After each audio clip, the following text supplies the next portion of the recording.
J'ai 16 ans et depuis mon plus jeune âge, je suis passionnée par toutes les formes d'art, par la faculté qu'elles ont de transmettre diverses émotions et de véhiculer des messages importants.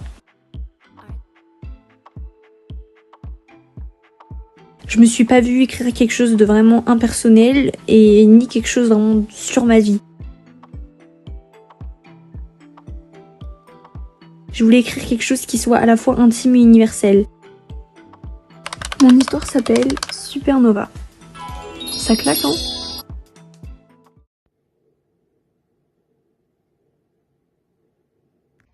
Vous pensez que les jeunes n'écrivent pas, qu'ils sont seulement intéressés par l'IA et qu'ils ne font même pas leurs devoirs? Laissez-moi vous prouver que vous avez tort avec ces 4 filles qui ont participé au concours d'écriture de nouvelles de leur lycée et qui ont été sélectionnées.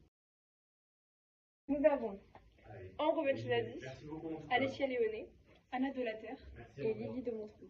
Et elles vont vous expliquer tour à tour leurs nouvelles et pourquoi elles ont fait ça et pourquoi ça leur tient tant à cœur. J'ai écrit une nouvelle qui s'appelle Le Père Noël, qui dénonce justement tout ce qui est social, également la surconsommation. La nouvelle parle ainsi d'un homme sur son premier champ de bataille. L'histoire commence directement sur l'action du soldat pointant avec son arme un ennemi. Nous suivons ce soldat qui perd peu à peu son humanité et sa raison, plongeant dans le cœur de la guerre et de l'horreur. J'ai écrit la nouvelle Le rythme clair où on suit un batteur, donc un jeune de mon âge absolument perdu, entre ses visions étranges et une rencontre décisive, donc comment va-t-il trouver son propre rythme? J'ai écrit Le vacarme des forêts, c'est une balade dans les bois qui nous invite à tendre l'oreille et à écouter le monde qui nous entoure. C'est une immersion onirique et qui pousse le lecteur à se demander si nous sommes vraiment seuls en forêt. Alors le comité des lycéens qui vote pour les nouvelles a voulu poser des questions aux participants qui, elles, ont pris de leur temps libre pour écrire des nouvelles. Et donc, avec Ambre, je te pose la question suivante. Quels sont les préjugés que tu n'aimes pas autour de l'écriture? Alors, les préjugés que j'aime pas, c'est qu'on pense directement qu'il faut bien savoir écrire, enfin avoir un niveau de je sais qu'il y a de la grands auteurs, alors qu'il suffit juste de prendre un stylo et une feuille et de mettre nos idées. On va les développer directement en écrivant de plus en plus et en lisant. Voilà. Avec Alessia et je vais te poser la question suivante. Pourquoi tu aimes écrire? J'aime bien écrire parce que j'aime le travail linguistique, je m'intéresse à l'étymologie des mots et j'aime beaucoup les ambiances qui sont créées dans les textes par les grands auteurs et voilà comment un texte va s'articuler et la progression, etc. Ensuite, qu'est-ce que cela t'a apporté de pouvoir participer à une telle aventure, tant de travail? Qu'est-ce que tu en tires de ce projet? Alors, je me suis rendu compte que je pouvais écrire une nouvelle et jusqu'au bout, parce que je me sentais pas capable au départ, de voir que je pouvais vraiment monter un projet, donc de l'idée jusqu'à la publication, et je trouve que c'est très important de voir en fait ces projets se concrétiser. Voilà. Merci. Et qu'est-ce que tu dirais aux personnes qui hésitent à prendre la plume, à s'inscrire à ce genre de concours? D'abord, je pense que l'écriture c'est important pour soi. L'écriture ça a des effets thérapeutiques, curatifs.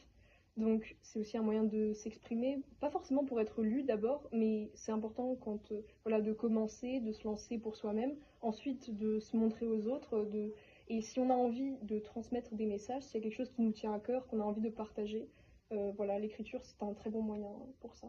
Soutenez la jeunesse qui écrit!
Un soir d'été, dans un village où tout semblait paisible.